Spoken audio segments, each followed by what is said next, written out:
All right, let me just do another quick video about the Gen Z thing because I don't want to keep making videos directed at Gen Z because it's really not my target audience.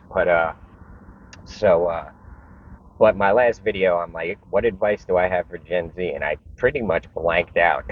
And so I don't want to leave it on that note, that negative note where, oh, no one wants to work. Well, they shouldn't work. Well, here's the thing. You have to work. Everyone's got to work. Everyone all throughout history has had to work.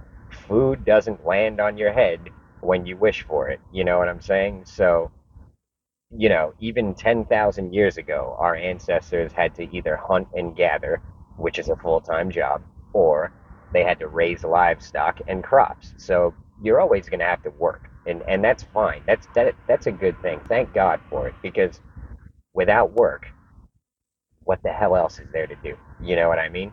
So whether you're working on things you want to work on or not is really up to you. So I understand we've all got to take some shit jobs at some point in our lives, and that's fine. You got to realize that nothing is permanent. All the shit jobs I've had, and let me tell you something.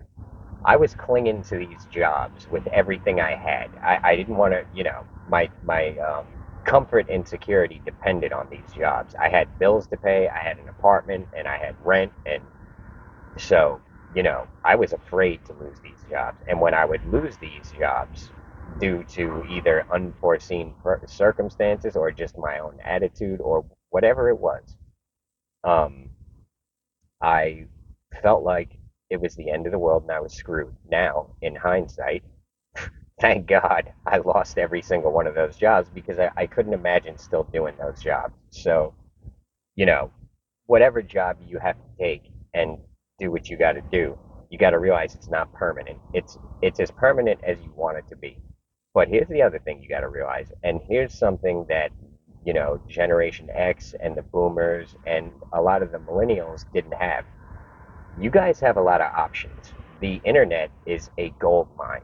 There's a million ways. So, the whole job scene is kind of screwed right now. But there's a million other things you could be doing in your spare time. And so, what's funny is I'm about to say the exact opposite of what I said in my last video, the whole pull yourself up by your bootstraps thing.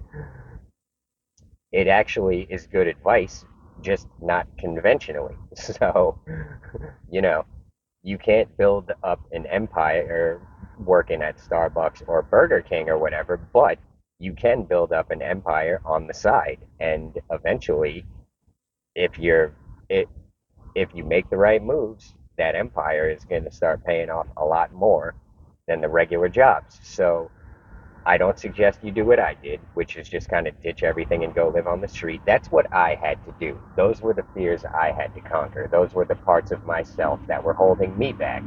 So everyone is different. There's no one size fits all advice because, your circumstances are different than mine. Your personality is different than mine. Your weaknesses are different than mine.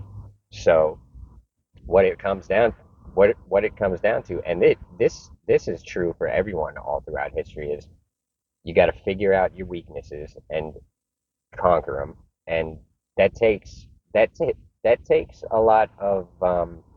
It's not an easy thing to do because you have to admit things about yourself that you don't necessarily like. Now, subconsciously, a lot of times people just reject these thoughts of, you know, oh, this is a weakness I have to work on. They don't even want to recognize the weakness. You know what I mean? So there's this Zen saying where it's like conquering others is impressive, but conquering the self is like true victory, something like that. I'm paraphrasing. But it's the truth. You know what I mean? Really, you got to conquer yourself. You got to figure yourself out, figure out what's holding you back, figure out what, you know, what it is that you can do that excites you. So stand-up comedy excites me. It gets me excited. It gets my blood going. It raises my vibration. So whatever it is that makes you feel that way, that kind of raises your vibe, that's how you know which direction to go in. Now, You can't just drop everything and go become a professional comedian. It takes, you got to do a lot of side work that doesn't pay, but eventually it will pay if you're meant to do it. So you got to figure out what it is that you're here to do, basically, and you got to put work into it, even if it's not going to pay. And you know, it's nothing is easy. You know what I mean? Nothing is easy, and that's a blessing too. Because if everything was easy, it would be boring. It would mean nothing. So in a lot of ways, the newer generations who are facing these newer challenges of like a disproportionate economy where the bills outweigh the pay and all this stuff, it's unfortunate in one way, but it's fortunate in another way because it's going to force you to be smarter and stronger and more capable than you would have been under easier circumstances. And what I mean by that is a lot of the boomers and the previous generations, even a lot of Generation X, they ended up getting pretty good jobs that did pay the bills, and what happens then is they end up spending their life doing things just for money, which some people are okay with it. Some people are not. I was not really okay with it. It bothered me when I had good jobs throughout my life that were paying the bills. And when all is said and done, I sacrificed those things. I didn't even want them. Once I got them, I realized I didn't want them. You know what I mean? So it does seem unfair, but in a way, it's you're very fortunate because you're going to be forced to do unconventional things, and you also got to realize there's a lot of unconventional options out there. There's there's people already making money with AI. There's a million ways to do it. It's not for me, but I see the opportunities there where there's a lot of things you can do with AI to generate income. There's a million things. There's all these side hustle apps and all that. I understand you're not going to get rich doing it, but you can get ahead financially, even though the bills outweigh the pay. You can do side hustles and stuff. And I don't suggest you just spend the rest of your life working 80 hours a week and just trying to build up a fortune like that. But it's you got to figure out what it is that you're here to do. And once you figure that out, you'll know when you're on the right path. You will know. You'll feel it. Um, at one point, I was out on the street telling jokes I wrote for $1 a piece. I hated doing it. I absolutely hated doing it. I'd rather have a regular job than do that. But I knew I was on the right track. Although I hated doing it, it was forcing me to write good jokes, number one. Number two, it was forcing me to conquer my fears of just being out there like that. You know what I mean? So even though I absolutely could not stand doing it, I knew I was on the right track. You know what I mean? And then when I ended up getting a good regular job, this is after doing the whole dollar joke thing for a while. I I was more financially comfortable and I had a lot more security and safety and all that, but I had this something inside me bothering me that I was like, even though I hate being out on the street doing all that shit, that's where I belong.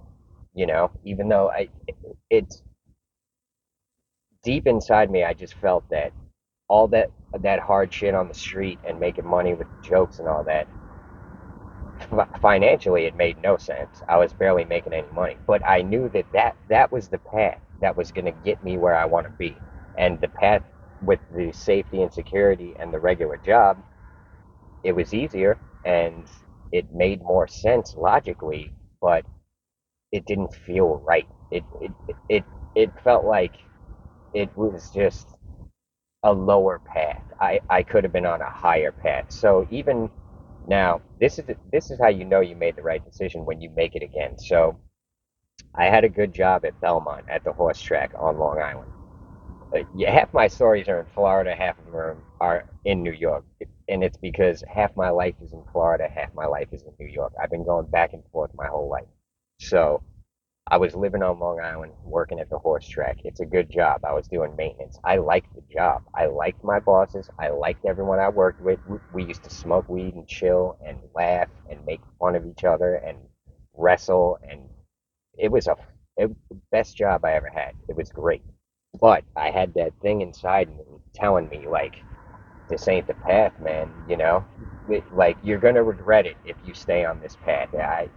My conscience was telling me that, so I ended up back out on the street. Now, after being out on the street for years, another thing happened. A buddy of mine got me a really good job at Tavern on the Green, setting up the band's equipment. You go out, like, every weekend at Tavern on the Green in Central Park, they have a band play. And so what my job was, I go out there and set up all their um, musical instruments. People go to college for this, but my buddy just taught me. Like, my buddy's a DJ and sound engineer and all that, so he taught me how to do it, and then got me a really good job, a really high paying, easy job. I go out there, I set up the volume levels and all the equipment.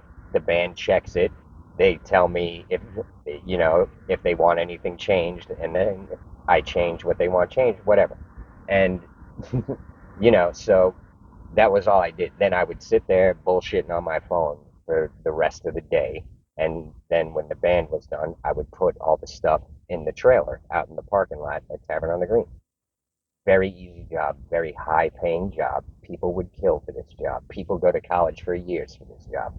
I had it. The problem was, at the time, I was addicted to heroin, and all of a sudden I got all this easy money coming in. What am I going to do with it? I'm going to buy fucking heroin. So I knew that this is a blessing and this is an easy life. I'd be living in New York City with a high paying job that I that is easy. It's boring but easy. But I felt that the street and learning, doing my portraits and using my God given gifts instead of just doing this grind for money, I felt I had a there was a higher path I could take. And so that's what I did. I quit the job. My buddy who got me the job was pissed, to say the least. He was so mad at me, and I to this day I feel bad about it because he got me a really good job, but I couldn't spend my life. I couldn't dedicate my life to that because I'm not passionate about music. I'm not a sound engineer. It's not for me. It was just like it was. I was doing it for the money. So, you know, my point with these stories here is that, you know, in a way, it's a blessing that the regular jobs are kind of a shitty option in this day and age because it's it is a good option short term, but long term, that 20, 30 years later, you're still doing the same grind that you really have no passion for. You know, it's I'll put it to you this way: I don't regret quitting those jobs. But here's the other thing: it it all depends on the person, So it, it the reason I had that feeling in me is because it wasn't meant for me. It's I was meant to do what I ended up doing. So you got to listen to your conscience, and so if you feel you're on the right path and it is some regular shit job that other people may think is good or bad, it doesn't even matter. What matters is how you feel. So you got to listen to your heart, listen to your gut, listen to your conscience, and do what it tells you to do, even if it's telling you to do illogical and difficult things. Because in the long run, it's it's better to do what you feel is right. Hopefully that makes sense. But this is why I sleep peacefully, even if I'm sleeping on the fucking sidewalk, because I know deep down that I'm doing what I was meant to do, and um, it's better for it. It feels right, you know. And when you're on the right track, you'll know. There's no real explaining it. You'll just know. So in a lot of ways, this rigged system is a blessing in disguise because it's going to force you to do a lot more interesting things. And that's, it's not for everyone. Some people, you got to figure out what your purpose is. Some people, their purpose is just to make kids and raise those kids right, you know? So it's not like everyone's got to be doing some unconventional thing that is, it, you got to listen to how you feel and your vibration. You know what I mean? The low vibe shit is unhealthy. Even if it's paying a lot of money, that low vibe shit is not the way to go.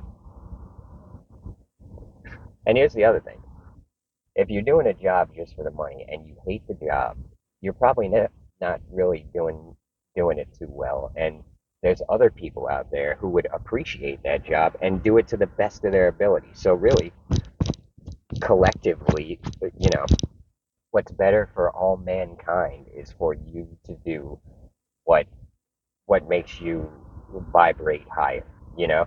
Tesla said everything is frequencies and vibrations, and that is true. And I understand it now. It took me a while to understand it, but I do understand it. And it's basically like everything is frequency and vibe, bro. So if you really want to, let's say you want to be a rich and famous actor, what you have to do to get to that point is match your frequency and your vibe to that life. Once you do that, everything's going to work in your favor. So, you know, things are not what they seem.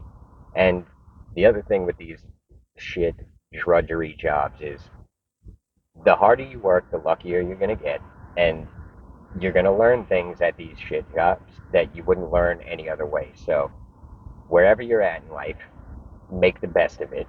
And what I mean by that is like when I was doing construction, I wasn't getting paid a lot, but I was learning a lot. And even though a lot of people weren't going out of their way to teach me, I was learning things just on my own, just observing people and watching what they do and how they do it. I ended up learning all phases of commercial and residential construction to the point where I probably could be a superintendent on a job and, you know, and do a great job at it. It's just that's not what I want to do in my life. But so, you gotta whatever it is that you're doing and like make the best of it. Learn what you can and always be looking for opportunities on the side and eventually you're gonna find your way. And as long as you keep trying, you're gonna figure it out one way or the other.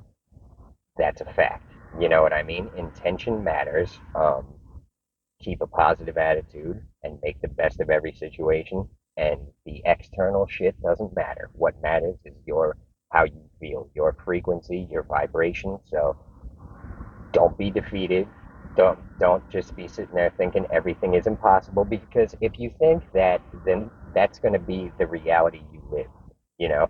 And I'm not talking about just bullshitting yourself and pretending that, you know, it's it's it's it's the truth, you know. So what was I just saying? Like I'm halfway hungover right now. Last night I did stand up and drank more than I should have. Every couple of weeks when I do stand up, I'll just get hammered and I'll be like, I wake up the next day and I'm like, this is why I don't get hammered because you know I'm too old for this shit. I feel like fucking shit right now. But so you know, so what I was saying is keep a positive attitude. This whole thing is in my opinion, life is a game, and I'm willing to risk it all, and I'll build it back up. I see it as a game. I don't get down. I don't sit there. I try not to get too angry. Sad and depressed is something that I've kind of conquered long ago. I just realized at a pretty young age that it's kind of pointless to just be sitting there in this low vibe state of mind, feeling sorry for myself. It serves no purpose. So I always look for I always look for ways to kind of you know keep myself in a positive mood. Let one of the most important things that I have is my sense of humor. I can laugh at anything. There's been times where I'm sleeping outside. It's 12 degrees out, and I'm like chuckling to myself, like, how the fuck did I end up in the middle of Manhattan in the middle of winter, curled up in this sleeping bag, freezing to death? I mean, it would make me chuckle. I was like, how did this happen? You know what I mean? But anyways, hopefully this video makes sense. I'm gonna watch it. I've got to go work on the Patreon video that's going up either today or tomorrow. And uh, you, if you're interested in the frequencies and vibrations and stuff, go on my Patreon and spend $5. Watch all the videos and download them if you want. It's very valuable information on there, but it's not for everyone. I'll put it to you that way. But I appreciate every single one of you. Thanks for the sub. My sub's been going up lately. Thanks for the likes, comments, tips. Appreciate every single one of you, and I'll see you on the next one. I'm gonna put up. I'll, I'm gonna try to put up a stand-up joke once a week around Monday or Tuesday. So keep a lookout for that because some of my jokes are kind of offensive and YouTube doesn't push them. So check my shorts for my jokes. And my jokes, in my opinion, are brilliant. But so, yeah, appreciate every single one of you. I'll see you on the next one.